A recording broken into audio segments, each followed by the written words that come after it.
Hello, everybody. Hi. Good Hello, afternoon how are you? or good morning, wherever you are. And hi, Oh, Caterina. Hi, Luca. Hi, Alberto. Hi, Seth. Um, I hope that this time you can hear us and see us from the start. Hopefully, everything works. But it looks like it. Um, so, how are you doing? We are here live and we cannot wait to take a look at the quick start with you all and to talk a little bit about the system of this new game that is Outgunned and to possibly answer your questions, concerns, or doubts or whatever. So, hi everybody. Um, yes. Fresh Sorry, haircut everyone. I and had a fresh haircut and beard. I had trouble just see me at the mirror in the morning, so I decided to take a cut. I miss evil twin brother, probably. But, Simone is fine somewhere. and We do not talk about. But you'll see next week in the Yes. next live, Simone will already have a full beard. Yes, yes. Um, You may witness firsthand the fast growth of my beard. It's like yeah, someone knew well, and let's see. Let's see it grow together throughout the quick start. yeah. It also grows faster when I'm under stress. So before a Kickstarter, it's the very right moment when my beard is larger. And Savarkhan tribute cut, possibly. Yeah, and we have to take a minute before we dive into the quick start to address the beard issue because I think this is um, this is huge in the chat right now. I know. I know. It's usually It Simone was usually shaves some after. kind of cut. It's true. It's a little bit of a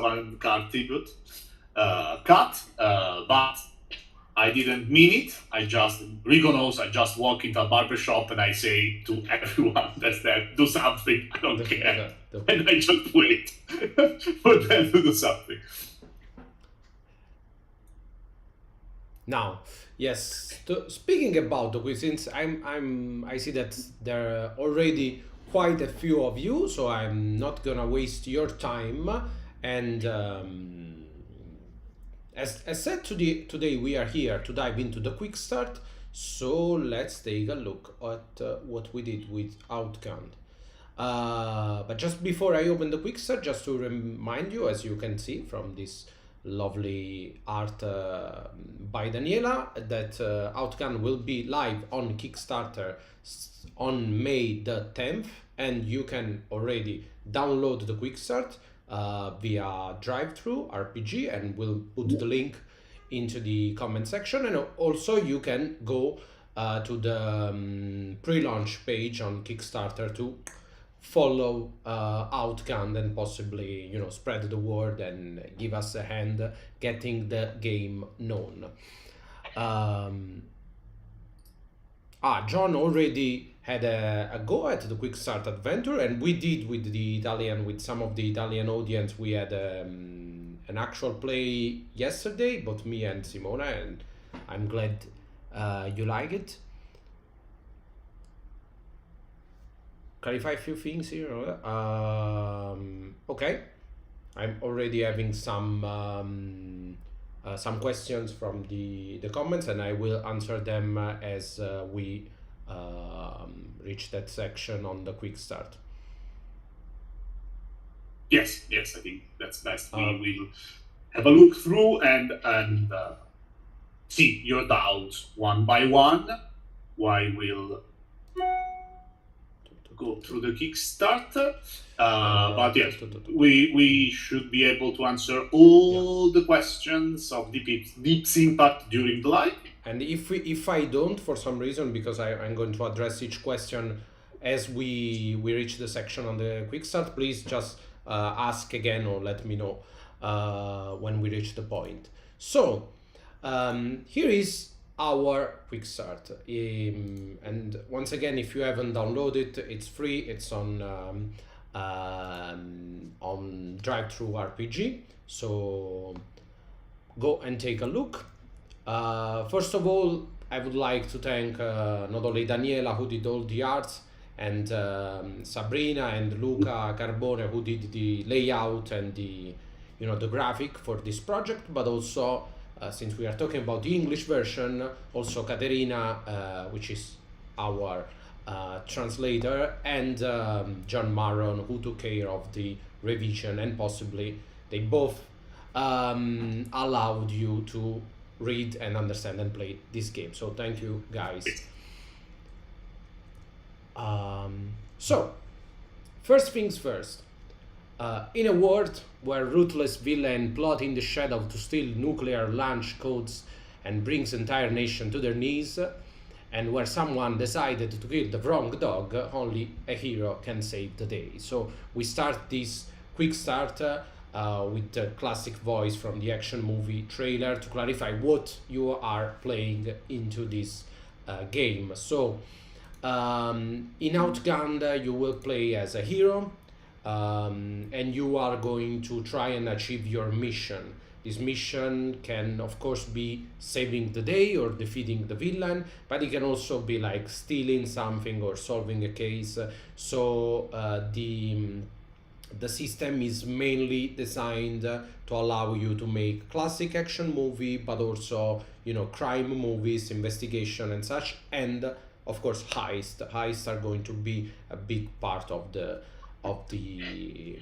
this game. So not only we are talking about Die Hard and we are talking about John Wick or whatever, but also movies like Mission Impossible or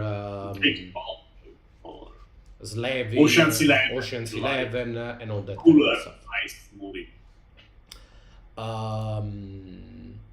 So it's set in our world, but in a more cinematic version of our world. So you can customize the world, but it's basically our world, and it's set somewhere in the late 80s or beginning of the 90s. But it's a smartphone-less era, an era with internet but without the social network. So when we achieved the peak as a culture. No, it's a that kind of nostalgic era you probably think about when you think about movies in general and action movies specifically. How many players? The game is designed for a single director, which is our master, and up to 4 players. It works really well with 3 players or 2 players, and there will be additional rules in the core book to manage just 1 player, 1 master, and 1 player, or more than 5 players. And how many sessions? The game is designed for a short campaign of, let's say, 6 to 8, possibly 10 shots, and you can during this cinematic campaign your character will grow, and you have a chance to link more campaigns together. So it will be not something like a very long campaign, but possibly a lot of smaller campaign, one tied to another, like a movie saga. So these are all the basic information. Section 1 of the quick start: making of a hero. This is the new hero sheet. If you have seen the last one, we had a change of design to make things possibly simpler and more clear for everybody. And the left part of the sheet, it's an horizontal piece of paper. You can fold it if you want, like we did in house, although you can keep it open.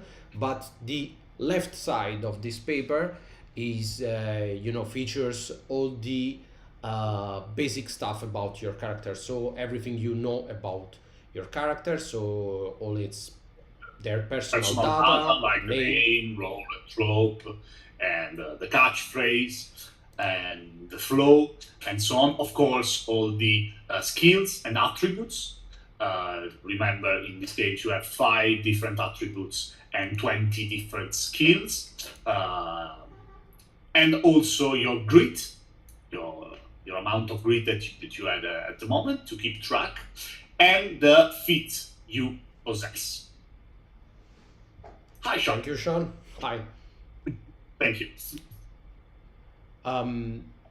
Yeah, the feats are basically if you have played Household, in Household you have the traits and the moves, and the feats are something like a combination of both. So some feats are more passive feats, especially designed for those players who don't like a lot of management.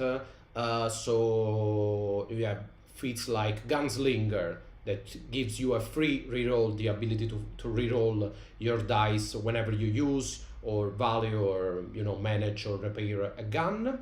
Or you have active feats. You have feats that you have to spend adrenaline on to use, like flying kick or combo or some other stuff that you can do. Especially the fighter will have a lot of feats that rely on the use of adrenaline, a lot of this kind of moves.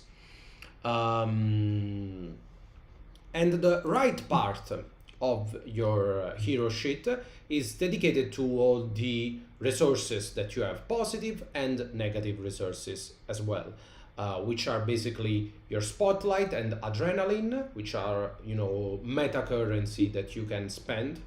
And specifically the spotlight is something like the Joker in Household, so it allows you to achieve an extreme success without rolling the dice. It allows you to save one of your friends if they're about to die.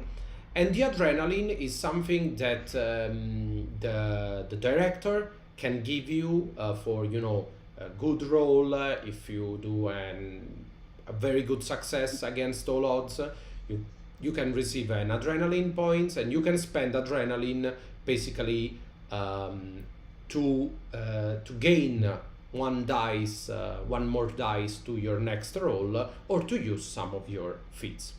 And if you have the full adrenaline, all 6 adrenaline, you can spend all of them to receive a spotlight. And it's important to clarify, I've seen people asking about this, it's not that you get a spotlight when you receive 6 adrenaline, so you should not hoard adrenaline, because a spotlight is actually given for free by the director when you do something incredible or memorable or cool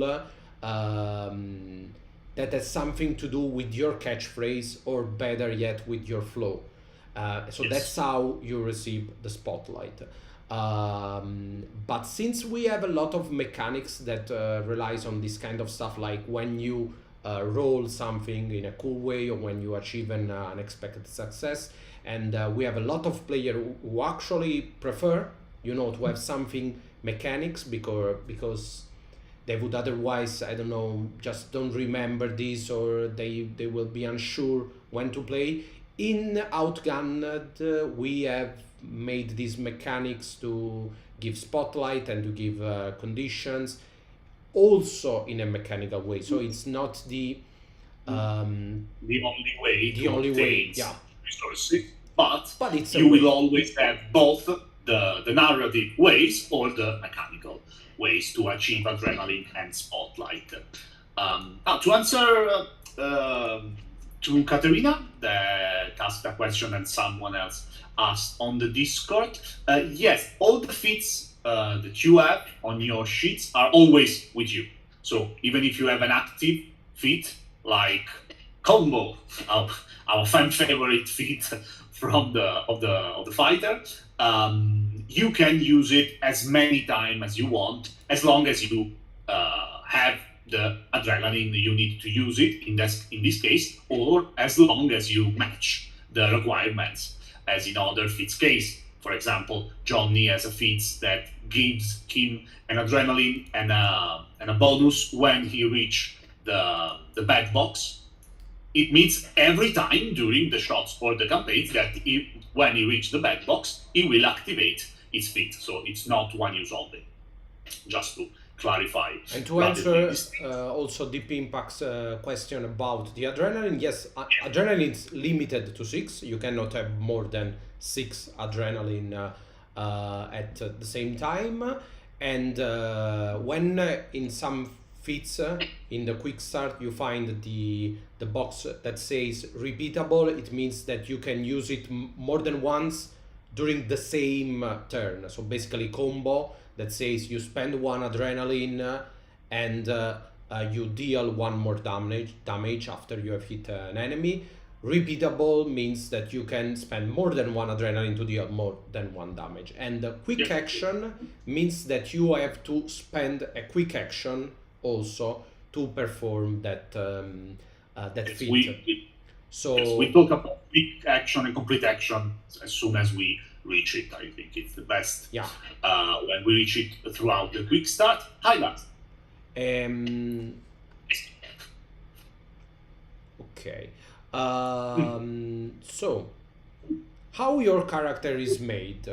You will find in the Outgunned core book that there are 10 roles, and you'll have to choose from one of these 10 roles. So the ace, the agent, the brain, the charmer, the commando, the criminal, the fighter, the nobody, the sleuth. I don't know how to pronounce this word every time. Sleuth, I don't know. Please help us. Sleuth, yeah. I think, but I don't know anything. Ooh. And the spy, of course. And yes, just to answer the Pincax, yes. We have just, some of you may know, with an Italian group, a play yesterday night, and so one of the players used, I think, 3 adrenaline after one extreme success on an enemy, dealing a lot of blows. Yeah. That's the idea. It's always tricky when you play as a fighter in this game, because you can, of course, you can use your adrenaline to, you know, gain more dice to your roll. So it's always cool to have some adrenaline that can maximize, you know, your chances of hitting. But it's also cool to have some adrenaline to perform some combos or, you know, moves after you've actually hit your target. So you choose one of these 10 roles. You can find an example of role like the agent, and this is a smaller example. It will be a 2-page for each role in the final, you know, in the final game. Basically, every role will give you a short description, some ideas on how to play, and it will give you some example of, you know, jobs and catchphrases and flows. So it might help you, you know, make the character as quickly as possible. But also your role will give you 1 attribute point and 10 specific skill point.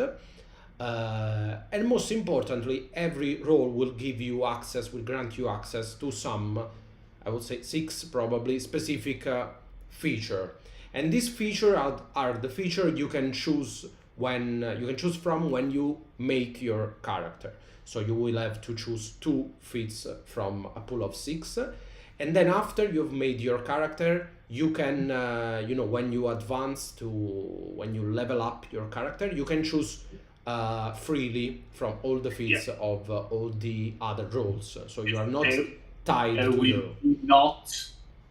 I mean, as for now, you know, the game is still in development. I don't know if there will be exceptions, so don't hit me if there will be. But there will be not feats tied to a role. So every feats will be linked to a role just during character creation, and then they will be free. So if you want, like someone asked, an ace it's very good at driving, and then when you level up, when you grow, you would like to give him some cool fighter moves because it's how you see your hero. That's perfectly fine. You will have the chance to do it. And as we always say, roles, as everything in our game, are not meant to, you know, tie your character or, you know, make give you restriction on how or what you should play. They are only meant to give you a tool to make your character as quickly as possible, because what we aim for is for you to start playing right away and don't stop playing. So the main concept behind Outgunned is that everything will be very easy, very streamlined in creation, and then you have total freedom. You have access to everything once you get a grasp of the game and once you advance. So that's the balance we are looking for.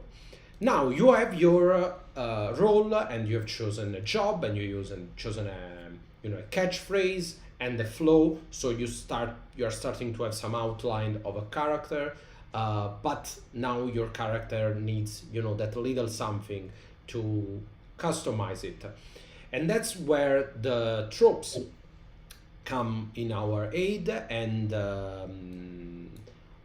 so after you have chosen a role, you'll have to choose your trope, and you'll find a pretty good list of 18 tropes in the core book, and these tropes will give you an idea of how your character behave, and will also grant access to additional feature, additional attributes and skills to customize your character. And the tropes are the classic tropes from not only action movies but movies in general. So we have our Johnny here, who is an agent but also a last Boy Scout. So an hero with good moral and an old school education, but you will have a chance to play as a jerk with a heart of gold, a good Samaritan, a mentor, someone who's cool but troubled, or a free spirit, a genius bruiser, and all that kind of stuff that you would normally find in a Hollywood movie. And after you have chosen your role and your trope, you are good to go. You are ready, basically, to start and play. So I'm just taking a look at the chat to see if there is some question I have to answer right now, but I don't think so. I think we're good to go. Okay. Attributes and skills. You have, as Simone said before, 5 attributes and 4 skills linked to each attributes. And of course, you can mix and match. You can use any attribute with any skill. And the attributes are brawn, so everything that involves physical effort. Nerves, so for any action that requires, reflexes or a steady hand. You have your smooth for every action when you interact with other people, and the focus when you need to concentrate or to remember something or to notice some detail, and crime, that's the attribute that you go for when you need to act in secret or to notice someone who's trying to sneak behind you and that kind of stuff.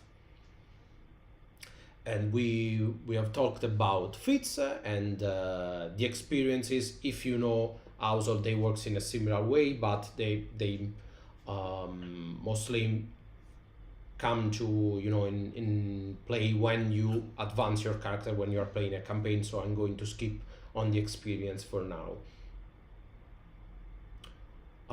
Okay, Simone, we have grit, conditions, death roulette, adrenaline, and spotlight, all the resources.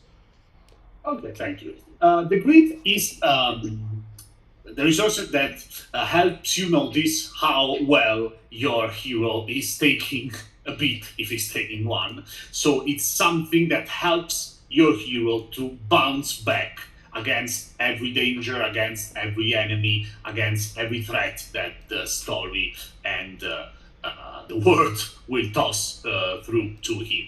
You have 12 grit points, let's say, just to understand, with 2 very special boxes. Every time you fail during a dangerous roll, we will talk about that later, you will lose some of your grit. You will use some of your grit to bounce back, to avoid a complete and utterly defeat, to avoid being, I don't know, killed or maimed or being, whenever the game is at risk of being not very funny, I think that's the problem with our faces. Yeah. They disappeared. Okay. Sorry, I see with the lag. You can use your grit. You have to use your grit to continue the mission, to go on.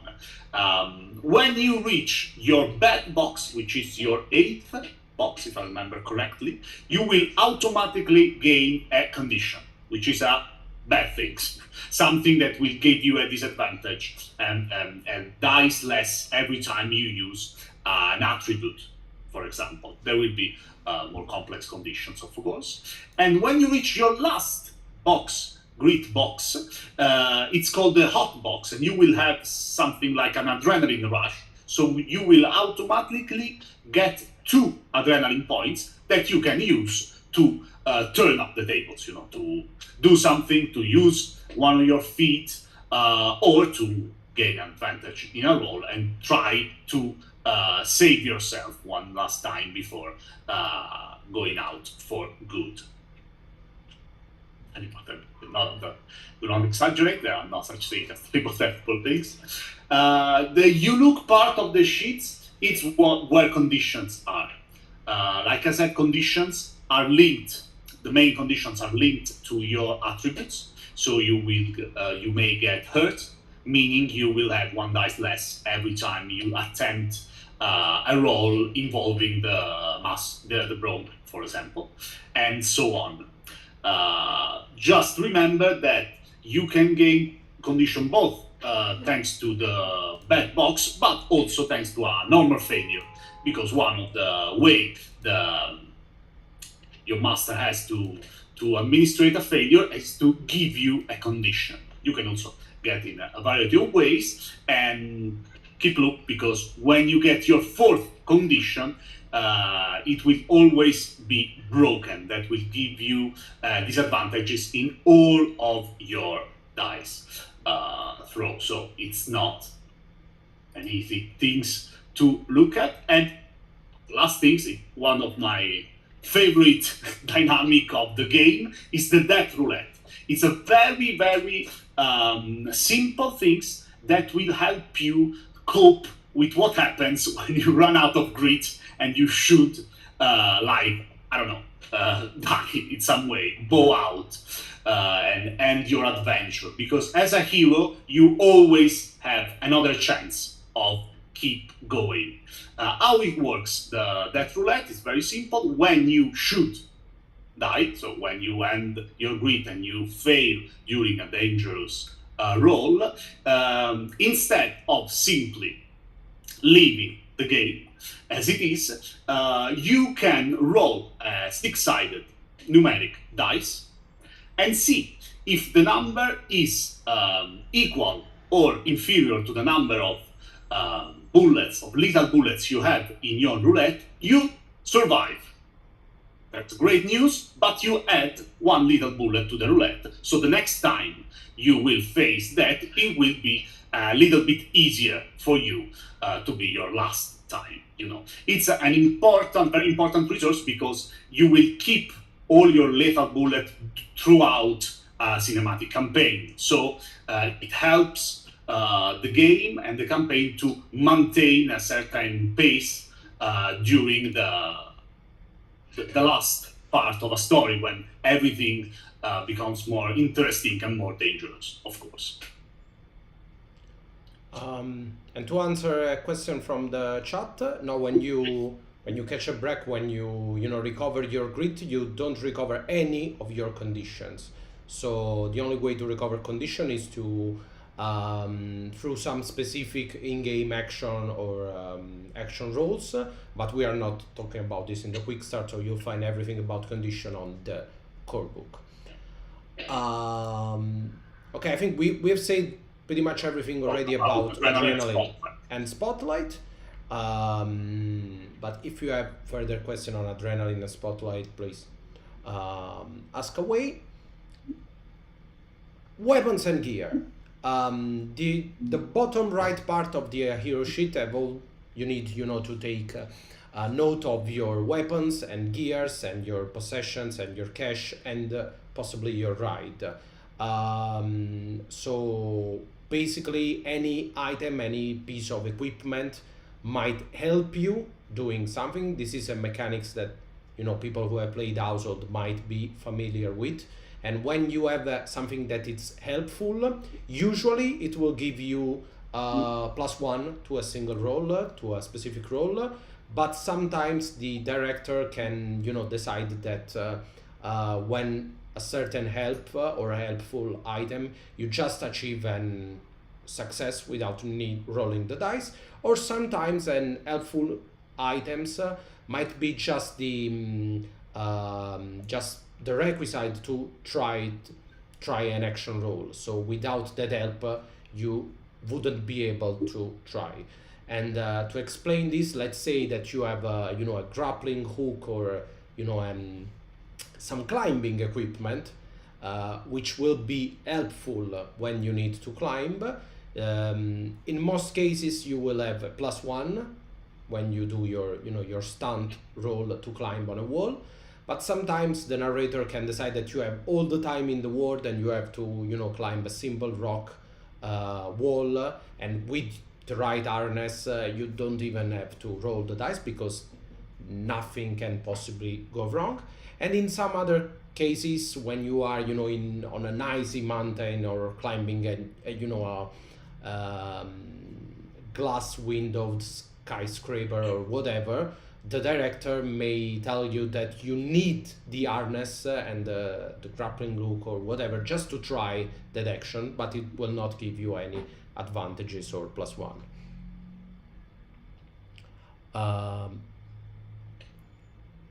Yes, of course. Outside, remind us there are certain gear that just make an action too easy to roll the dice, so it becomes automatic. Yeah. And of course, the firearm will be a huge part of Outgunned. You don't need a firearm to have fun in Outgunned. There are a lot of roles that don't rely on them. But for the first time in one of our games, we have ranges. So different weapons will be more or less useful at different ranges. So you have 4 ranges plus 1, which is out of range, that is just for sniper rifle and that kind of stuff. And for each range, your weapon can give you up to +2 or -2, or an X. That means that it's just there is no use for that weapon at that range. Right. Ranges are something cool, at least for us. I like how we manage it, because something that we did not want with this game is to lose, the flexibility that you are used to, and the fact that you can play with 0 preparation, not like 0.1 but 0 preparation. That's something very important for us, because we are getting older and we don't have time to prepare our own game, and we are guessing that you don't have it either. So we don't want to use maps or grids or whatever to tracks when everybody is. That's where the ranges comes to help us, because ranges are basically how many action or turns you need to reach your target. So basically someone who is at melee range means you can just hit him with a gun or with a fist. Someone in close range means you require a quick action, and a quick action is something you can do for free at each turn, like moving or taking an object, or you can do it with an additional basic success. You can cover that distance. Someone in medium range, it means you need your whole turn to reach them, and in long distance you're going to need more than 1 turn. So it's all about time. And I think it's kind of cool, because it will all ultimately revolves around the action, and not how far you are from a target, but how much time you will need, how much actions you'll need to sacrifice to reach your target. As long as you don't have a weapon, in that case you can just shoot them.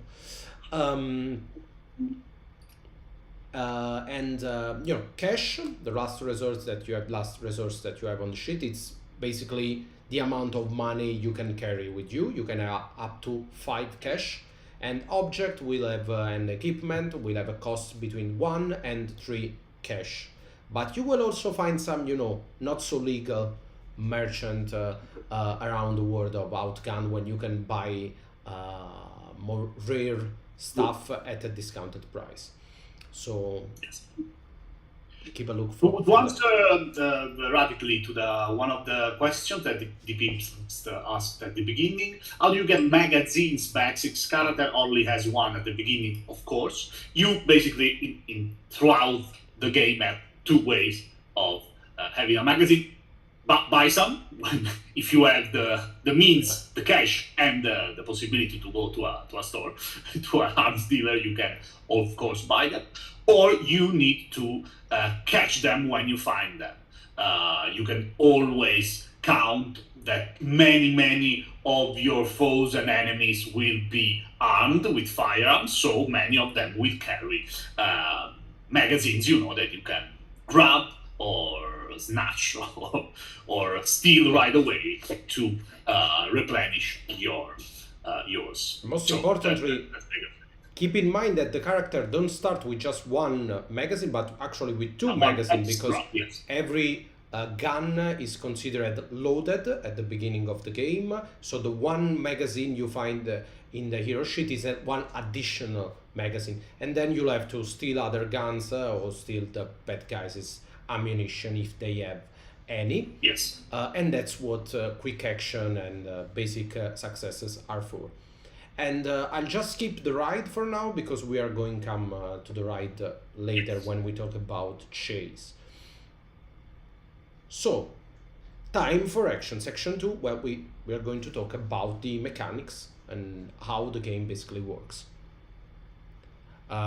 Isn't there an infinite magazine feed? Actually, all magazines are infinite, are endless in this game, because you don't need to actually count bullets. You can just shoot how much you want. Nobody is taking count. But if you miss, so if you, let's say you need a critical success and you don't make it, and you make only a basic or nothing at all, that means that you have unloaded your gun. So it's it's just locked, and you have to change the magazine, or it's just empty, or you have shot too much during your last turn. But the only way you can actually lose a magazine is by failing, or by deciding to sacrifice one of your magazine to make a fire at will and gain +1, or even to make some cover fire for your friends. Yes. There isn't really an infinite magazine feat, probably there will be not. But for example, Victor, one of his feats, he can spend 1 adrenaline to obtain an object, a useful object, or a small weapon. So you can easily use that feat. Sorry, I did not remember how it's called in English. Maybe Katerina may help. I don't have it right before me. But you can use a feat like that to spend adrenaline, and haha, I had a concealed extra magazine in my pockets. So always prepared. Yeah. Thank you, Dipper. Yes, you can use always prepared, for example, to spend 1 adrenaline and gain 1 magazine when you most need it. So, rolling the dice in Outgunned, the basic stuff in Outgunned. Let's start by saying that in Outgunned you have two kind of rolls, the action rolls and the reaction rolls. And the main difference between an action roll and a reaction roll is that when you take an action roll, you can decide which attribute and which skill you are going to test.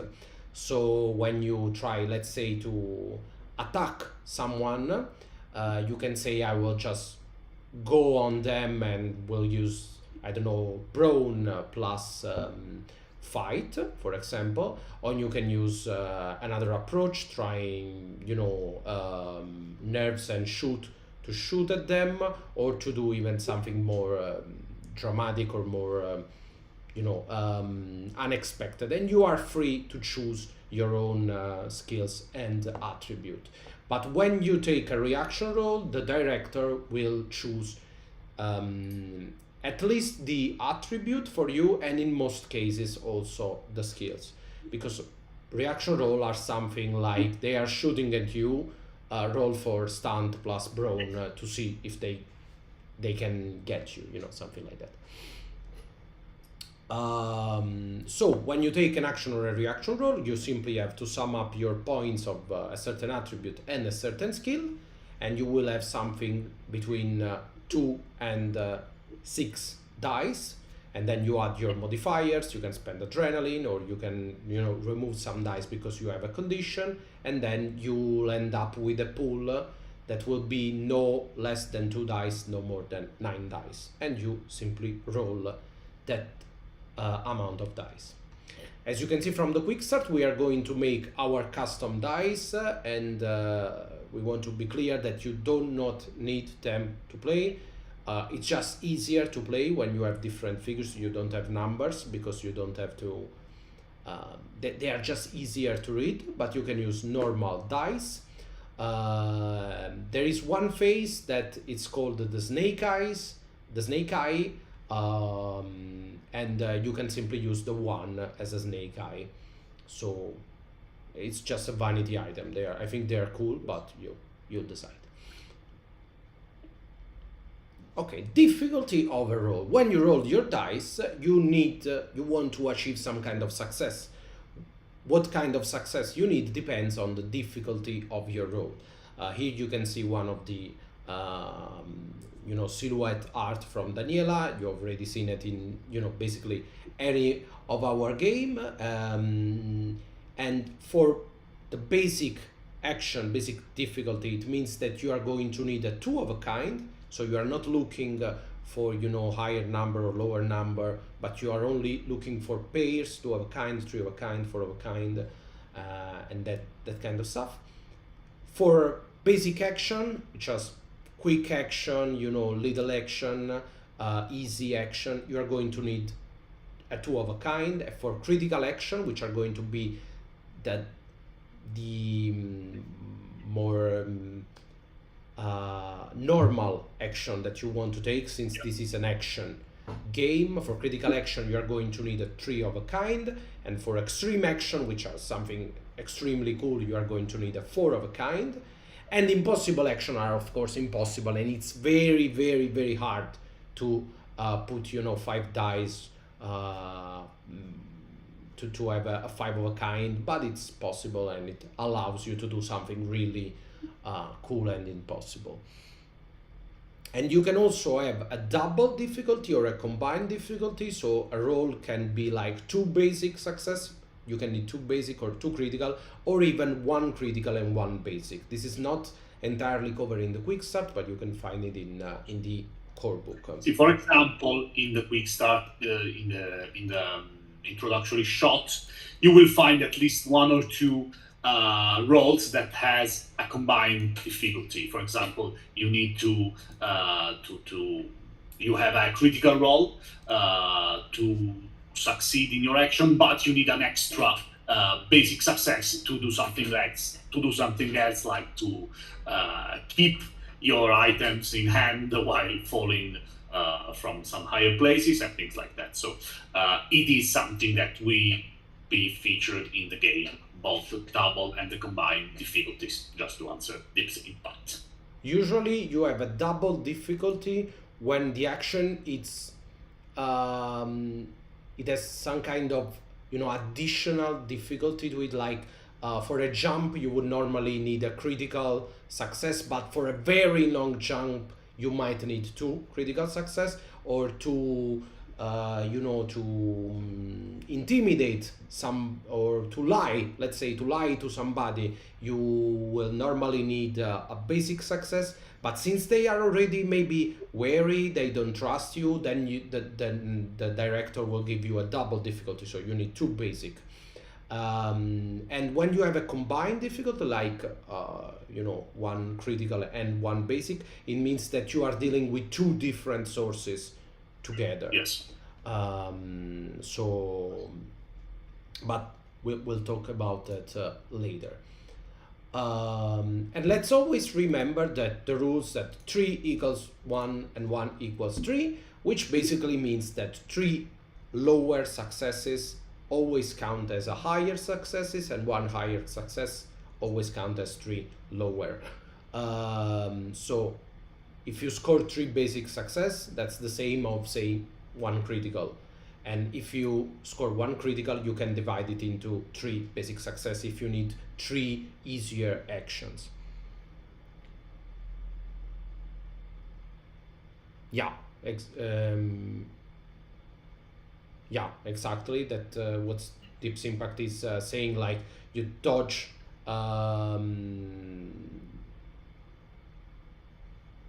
You are yes, sorry. It's hard to explain in English, but that's correct. The example is correct. Deep impact. So I think we have covered everything about successes. Oh no, you can also hit the jackpot. I'm sorry. Yes. And the jackpot is when you when you achieve a 6 of a kind, which is it's crazy. It's not something that will happen every campaign. Okay, it's very, very rare. Like we are in the 0 point something % of chances. But you become the director for a turn, which means that you can do basically whatever you want. You can just describe the scene, and you can describe, of course, as you save the situation or solve the situation in some spectacular way. So please enjoy your jackpot if you ever achieve one.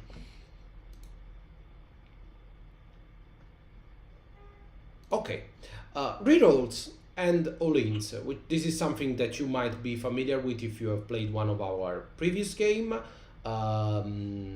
Rerolls means that after you have rolled your dice, you can, let's say I have rolled 5 dice, and let's say that I have a pair, I have a 2 of a kind. By re-rolling means that I can take the 3 dice and only the 3 dice, and all the 3 dice that are not part of a combination, and I can reroll them. So if these 3 dice make another combination, or they improve my previous combination, like I had a pair of skulls and now I achieve a third skull and now I have a 3 of a kind, that's good. That means that I have made a better result.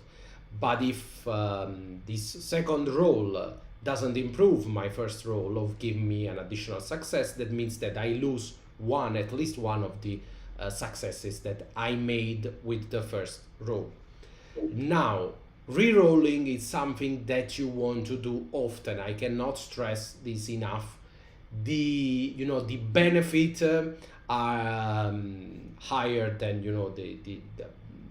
the trouble you might get into by losing it, because it really improves your chances of success. So I will encourage everybody to try and reroll always as much as they can. It's not one of those games when you reroll only when you really care. No, if you try it, it's and it's also I always encourage players to go big or go home. It's also easier for the director to, if you fail really badly or achieve an extra success.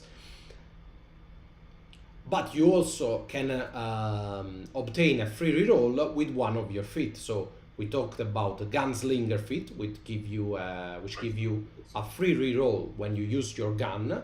And the free reroll means that basically you have no reason not to reroll, because you don't risk anything. You can simply take your dice and reroll them. So it's very good to have a feat that will allow you a free reroll.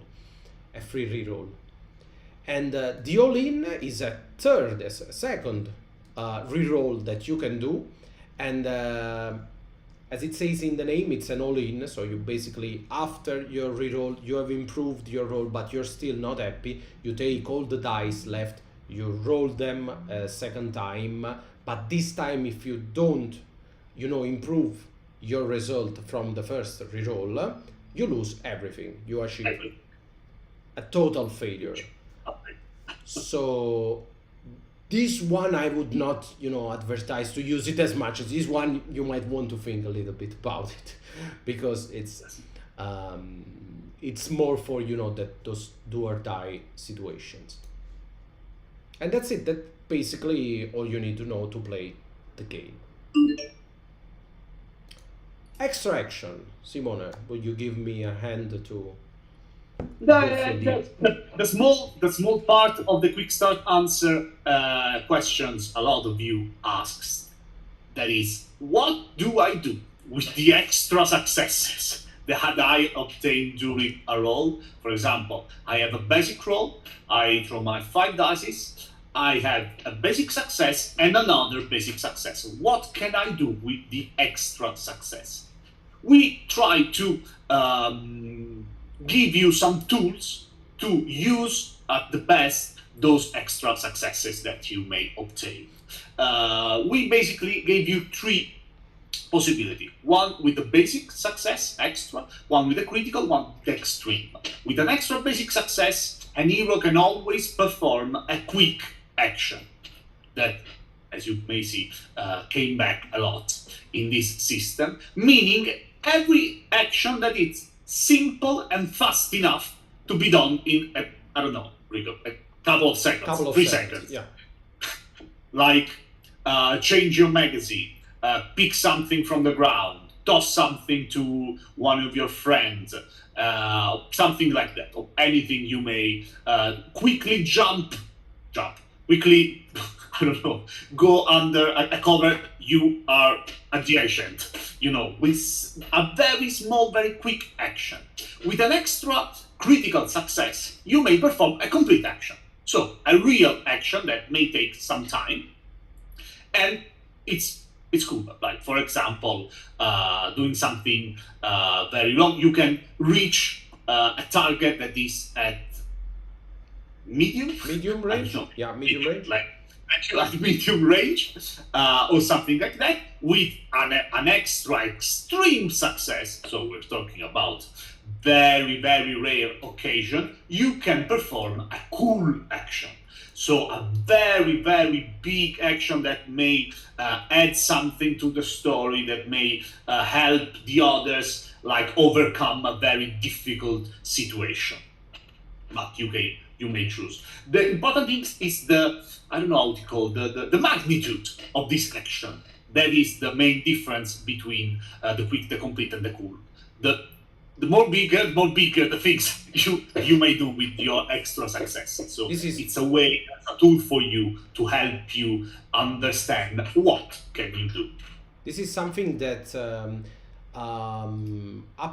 happens and happened a lot with our previous game. That in Broken Compass and in Household, players might not have been always in full control of their extra success. And Household also did a leap on this, but I think that we achieved the peak with Outgunned, because sometimes it happened that player had more successes and they would just throw them away because they weren't unsure. They will always ask to the master for what's the difficulty for this, what's the difficulty for that. So we decided to streamline the process of using extra action. And so basically you can just print this page and put it at the center of the table, and any player will instinctively know what they can do or not do. So they can suggest, okay, I have a quick action, so can I throw, can I take, can I, for example, search for a magazine, and you also as a director can take very quick decision based on this. For example, one might need a magazine, as Deep Impact was saying before, and they have one extra basic success, and they can be like, can I search for a magazine? And for an extra basic success you can say, okay, you find the magazine, but you do not have time to reload. But with a critical success they might find the magazine and reload their weapon. And with an extreme success they might find, I don't know, that the guy actually doesn't have a magazine but is holding a machine gun or something like that. So or full of grenades. Yeah, or they can even take the magazine and reload and shoot to make some cover fire or something like that. And yes, of course, Scott, this is going to be on the director's screen for sure, because this is one of the one of those stuff that will really help the director. And I think that's just a little parenthesis here. I think that we have neglected our master a little bit in our previous game. I think that we are always focused. We were very focused on the player side. So we try to make amends this time, and we try to focus a lot more, let's say the truth, a lot more on the director side, the narrator side of our game. So we are developing and inserting in the game a lot of very useful tools to help the director have a grip, have a handle on the story and on what's happening, and on, okay, I need to do something a little bit more complex in this part, or no, I need something a little bit more simple in this other part. We will try to be there with you, to help you as much as possible. And you will find that everything in this book for the master, for the director, is very modular. So we are going to try and to help you as much as we can to give the right amount of time and focus and importance basically to every scene. So even when we are going to the enemies in a little bit, you will see that you have I would say 4 kind of depth, 4 level of depth that you can use to make this the fight longer or harder or easier or faster when you don't have you don't care about that fight, you just want to go on with the story. Very quickly, gambles are this is just a hint of a rule, but it will take a lot more space in the book. It's very cool. It's when you decided to take a gamble means that you want to do something rash, something that's even Less. riskier. Yeah. Your normal action that, let's say, are not the safest option of someone. So when you take a gamble, you get one extra dice, one more dice to your dice pool. But for every snake eye, for every one that you roll, at the end of every rerolls, so for your last result, you lose one grit, which is the price to pay for your gambling with fate. And thank you, Scotty and Deep Impact, for the Support? for the support. Failures. Oh, Okay, one thing that we like about our game, and especially you, I hope you liked about Outgunned, it's that failure. It's way more fun than success. Yes. And it's important. You are playing in a movie. You are playing a movie, so there is no such thing as fail. You are a hero, and you will move forward. So here's how you can deal with failures in Outgunned. 1. Roll with the punches. You have some unexpected or unpleasant consequences. Like you need to climb a wall, and you climb a wall, but you will rip some of your clothes. So okay, you have failed your roll, but you still go on the other side of the wall. Just now you have this little rip on your pants, and somebody might notice it at the last time, that they can understand that you are not a guest in their house or something like that. Or you can pay the price, so you achieve success but you lose cash, you lose gear, you suffer a condition, you pay the price for your failure and you move on. Or take the hard road. So basically the road you were pay in specific action you're performing, but not all is lost, because in the field, let's say you fall, you are on the ground, but from this very unique perspective, you just see another way to avoid an obstacle. For example, you had a lot of trouble climbing a wall around a fortress or a mansion, but when you fall on the ground, you see that maybe there's a hole, maybe there's another way, probably a riskier way, probably a more difficult way, but still another way to go through with your mission. Or lastly, you face a danger, so you are forced to make a dangerous roll, and we are going to talk about dangerous rolls just at the next page. Or you end up with an enemy. So I try to, smash a door and I fail. That might just mean that I smash through the door, and on the other side of the door there is, a guard looking at me, fully armed, like what the fuck, and I have to, fight them. That's happens. So, impending danger. This chapter is all dedicated to dangerous roll and enemies. Very quickly, what's the difference between a roll and a dangerous roll? The only difference between a danger roll and a normal roll is that when you perform a dangerous roll and you fail, you do not, do all that stuff that we just talked about, but you simply lose some of your grit. Now, grit is your health, basically, and grit will allow you, as long as you have some grit, to go through any danger.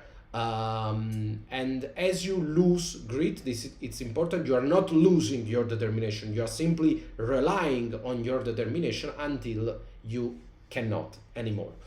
But as long as you have at least one grit in you, one grit on you, you can still, move forward and avoid any danger. Or, just survive with a charmy, a handsome scar on your cheek, as most heroes do. Yes. And the amount of grit that you lose depends, and as you are used on our previous game, on the on the difficulty of the roll that you just failed. So of course you can make damage control. That means that for every basic success that you achieve, you can just save one of your grit points. And so even if you don't fully achieve a success, you can use lower successes to make some damage control. And we talk about the two special boxes that you have in your grid. You have 12 grid points. The 8th one is a bad box. It means that you automatically get a condition. The last one is a hot box. That means that you automatically get an adrenaline rush, and you get 2 adrenaline that will possibly help you trying to save your life. And as Simone said before, when you have lost your grit, you will rely on your death roulette. Yes.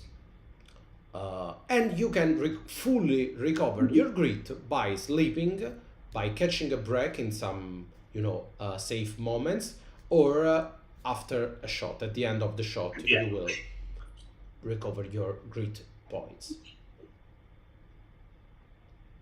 Okay, fists and bullets. How fight works, how the combat works. Basically, a combat as a chase, and we'll see chase in a minute, are a series of action turn followed by reaction turn. So action rolls followed by reaction rolls, and then and again, and they will usually last around 2 to 4 turns. That's the main the goal that we have. So not very short, but possibly not too long. During the action turn, you can do whatever you want, included trying to hit your opponent. And during the reaction turn, you have to react to avoid losing your grit. Very simple. In the core book, you will also find rules for brawls, which are going to be, if you're familiar with Household, especially brawls are very even faster, because you don't have action and reaction, but it's basically only action and reaction combined. So you only do one roll per turn, and you will find rules even for duels or one-on-one fights. But now we are going to focus on initial kind of combat, let's say. Yeah. One important thing during the action turn, every hero will have one free quick action. What can you do with this quick action? You can move, you can reload the gun, you can take something, you can throw something, you can go undercover, you can exit from a cover, and you can perform this quick action before, or you can also use it for a feature. Yes. And of course you can perform this quick action right before your action roll or after your action roll.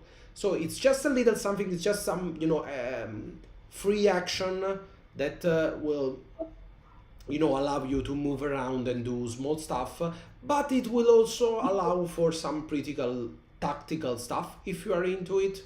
But as always, it shouldn't be on the way of players who want to play it more narratively. Okay, so Yes. It should, it's something that you can rely on if you want more tactical stuff, but you don't need to.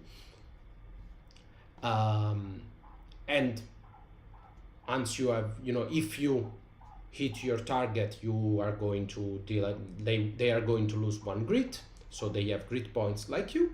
And in the reaction turn, you'll have to make a reaction roll to avoid losing grit from the punches or bullets of your enemies. There's a chapter dedicated to the ranges and weapons, but I think we talked. Yes, we already covered that. Yeah. I Covered think. Enemies. So how we deal with enemies in Outgunned. Enemies have basically are divided into goons, which are very easy enemies, bad guys, which are the vast majority of enemies, and bosses, which are of course the tough guys, the end of campaign or end of shot bosses or enemies you can fight. And they will always have some grit points, so the amount of grit they can lose before dying, basically. An attack value, which is the difficulty of the reaction roll during the reaction turn. So they will attack you with their attack.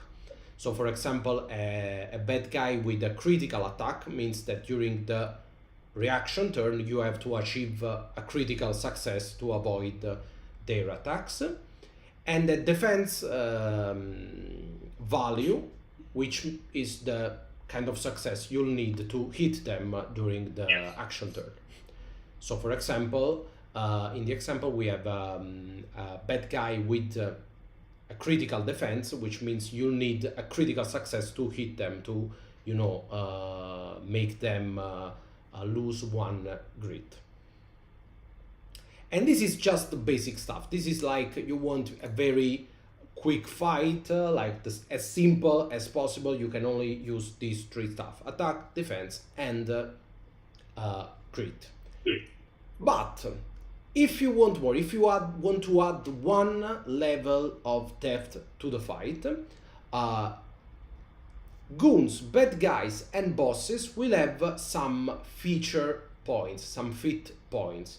For example, I think bad guys will have each 3 feature points. 1, 3, and 5, if I remember correctly. But something like as that. you know, everything I'm saying right now, they change the final version of the game. So it's not beta, but something like that.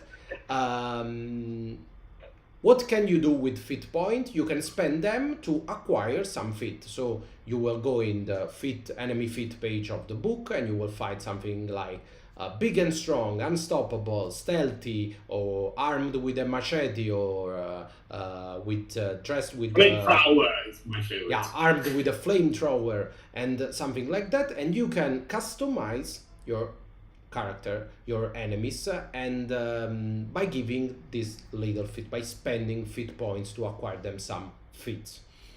And this is the second level of that. So you can, if you have time before the shot, you can just go there and select some of this.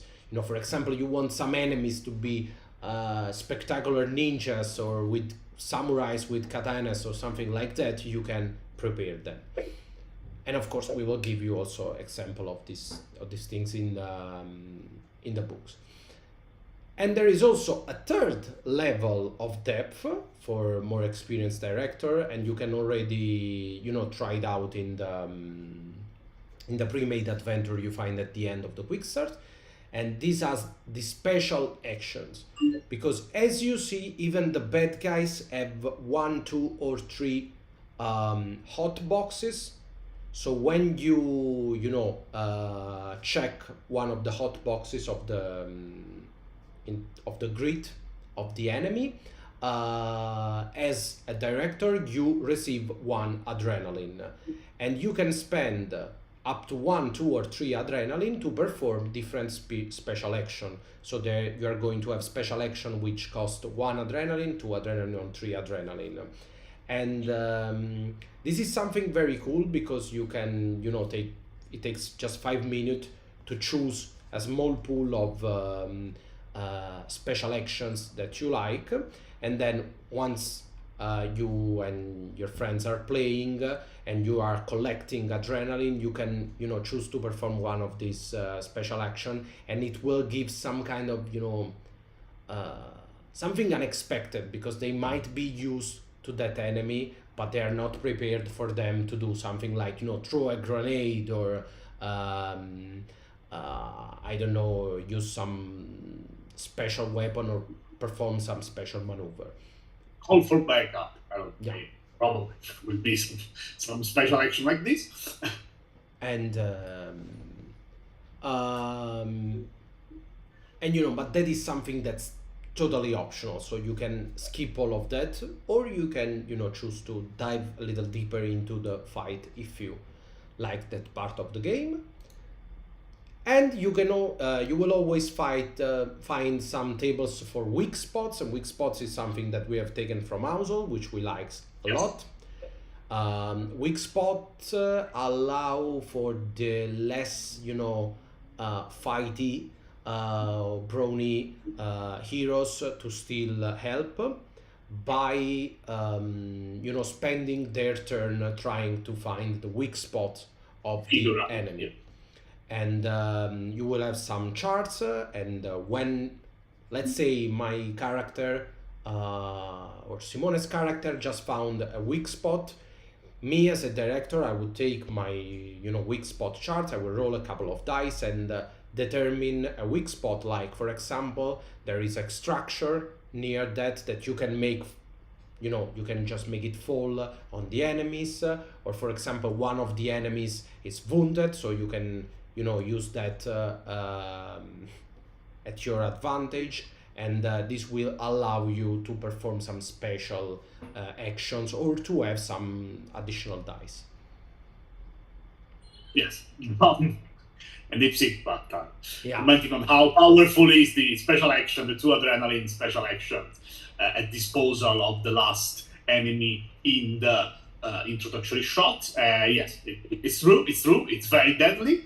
Even if in most of me and Rico's to trying to the shot in our playtest, a lot of heroes just turn the tables on that one with You some will find very lucky roll. For those of you who haven't read all the QuickStart or the adventure, you will find that in the last page of the adventure there is, of course, a fight, and it has some special action that the director can perform, and one which requires 2 adrenaline. It's very, it has a huge impact on the scene, and you will see why if you read or when you play the adventure. Oh, anything.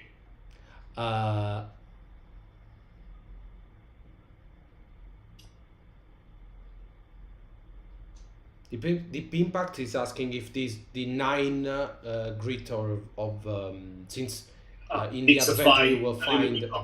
I can speak for experience. In my playtest, usually an enemy with 9 with 9 grit points and critical defense lasts from 2 to a maximum of 4 turns if player are very Unlucky.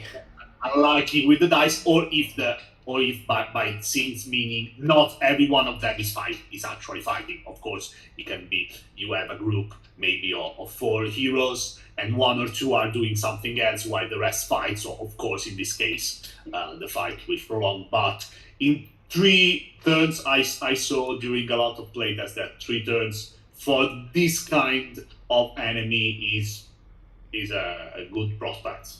Yeah, it's 2 turns, look, yes. yeah, they were pretty lucky yesterday in just 2 turns to Because you defeat have to them. be a little bit lucky. But in all the playtests, I've never seen the 4th turn. Always, and one time they were actually in 2 player, just 2 of them, and they still managed in under 4th turn. So in that playtest, one of them used the spotlight, and the spotlight will give you an extreme success, which actually allows you to remove 3 grit from a critical. Of course, just for deep impact, the enemies will be built thinking about all the resources a hero has, because there are several. For example, one of the pre-made characters, Samarkand, is a fighter. He has the combo feat, which allows him to spend an adrenaline, like we said at the beginning, to deal an extra damage. Just yesterday, the player with Samar made an extreme success, which is hard, but not too hard when you have 6 dice and the free reroll thanks to your trait. So he dealt 3 damage and 2 more thanks to 2 adrenaline that he was saving up for that moment. So for a total of 5 grit points in just 1 attack. Pretty spectacular, of course. But you will also find, of course, goons that will have as little as 3 grit points, and you will find bosses with as much as 12 grit points, yes, which minimum will be 3, the maximum will be 12. Of course, the defense could be basic, critical, or even extreme if you at a certain point in your cinematic campaign, especially if it's a pretty long one, there will probably be some serious final fight with some serious boss. Yeah. So it may have an extreme defense. Real parallel movement, yes, that's absolutely true. We just pump the song, not to every time because it's true. And since we are a little bit out of time, and I want to make this live too long for you guys, and also thanks for bearing with us and with our accents and ignorance about all the lingo of our own game. But it's really hard, to go from the Italian game to the English game for us. I will just skip. I'm sorry if I have to do this. I will skip the Need for Speed rules, but possibly I will talk about them or in the next live, or I will answer all your question on our Facebook group or Discord or whatever. And I will just, talk a little bit of the tool for the campaign very, very briefly. As in many of our games, you will find that there is a group sheet that's called here the mission sheet that will allow you to, take note of what happened, of the clues that you have about your villains, of the supporting characters, the NPC, and I am really in love of how we are dealing with NPC. I'm sorry I can't cover it today, but I think it's the best way we have dealt with NPC so far. But you also will have two very cool stuff. One is the Plan B, and the Plan B it's one time per campaign use resource, which is very powerful, and you'll only have 3 Plan B, and this will have to last for the whole group. So not for a single player, but the whole group of players will have a chance to perform each of these Plan B just once during the campaign.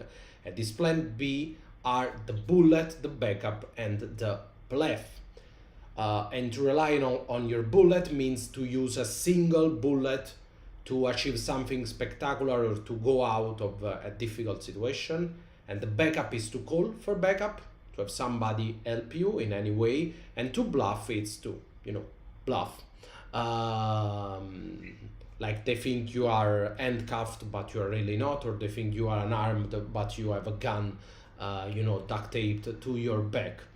And these are very special resources. These are the most powerful resources that you have in the game, and they will possibly help you not get stuck in some scene that the group might not like. So they are here to give a lot of agency to the group when they need or they want or they care for things to go in a certain possibly more interesting way. And the other things that's very important from the mission sheet is the heat.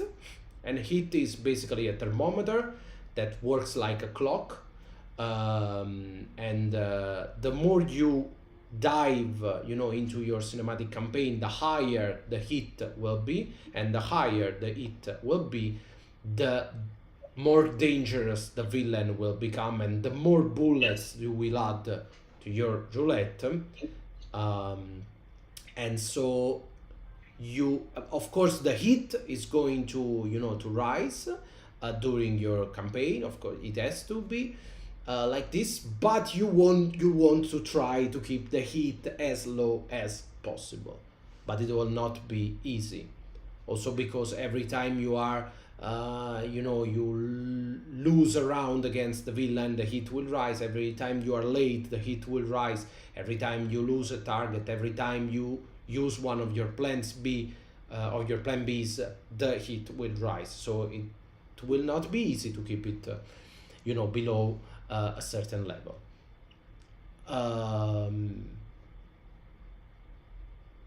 And lastly, so let me just make a standing ovation for Daniela for this stunning art. This is, I think that's her best piece yet. I'm just in love with this art. And this art is the presentation for Race Against Time, where you will find the 4 pre-made character for Outgunned and one pre-made adventure.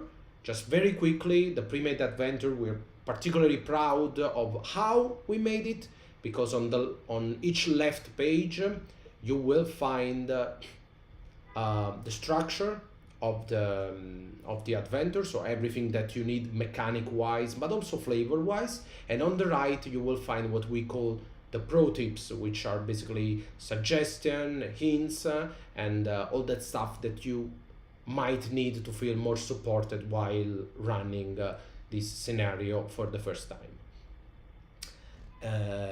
And I think that's it. Sorry if I had to rush through some I think stuff. we covered pretty much everything.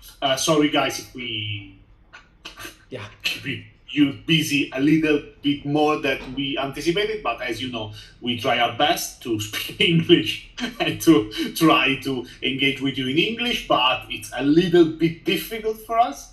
Thank you, John. We are very proud of the prop tips. I can say it.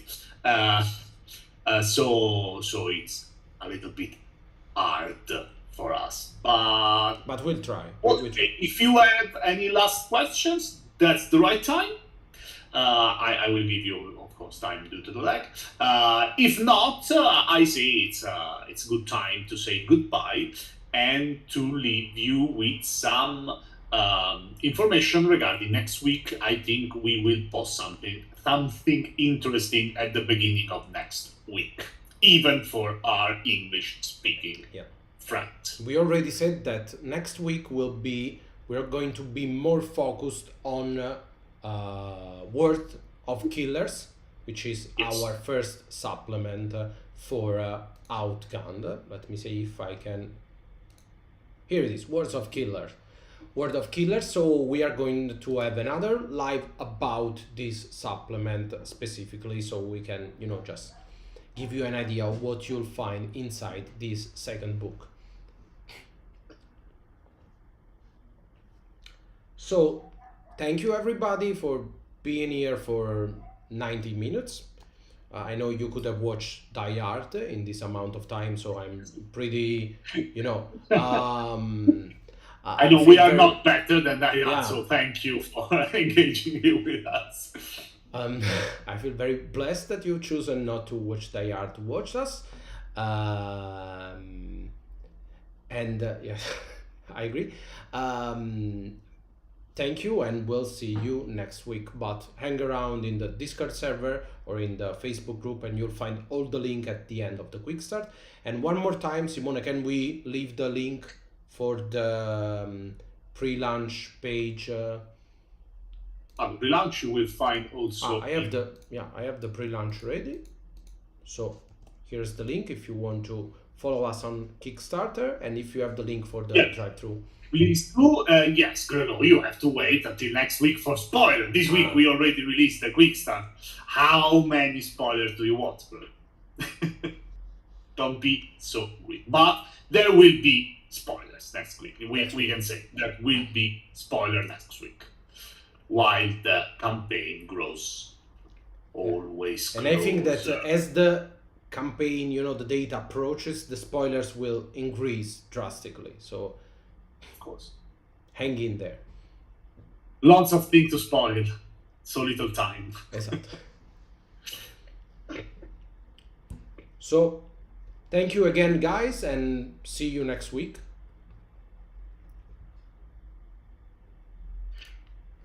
Thank you very much for joining us today. See you. Have a nice weekend. Hail the spoilers.